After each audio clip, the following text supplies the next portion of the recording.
In this video, I will tell you how to connect Bullx new with the NovaBot. For that, the process is very simple and easy. Just follow the video till the end to get to know about it.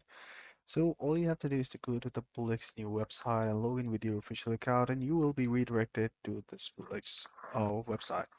So once you're in it, all you have to do is to go ahead and go to the Wallet Manager. And in the Wallet Manager, all you have to do is to go to the Add Wallet section. And once you go to the add wallet, just go ahead and select Solana.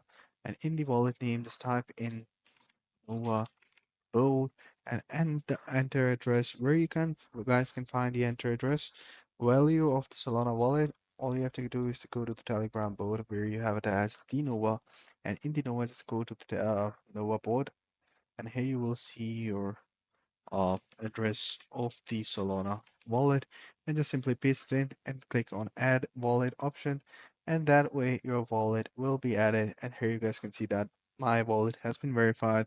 Now I can withdraw money with it. So this is how you guys can do it.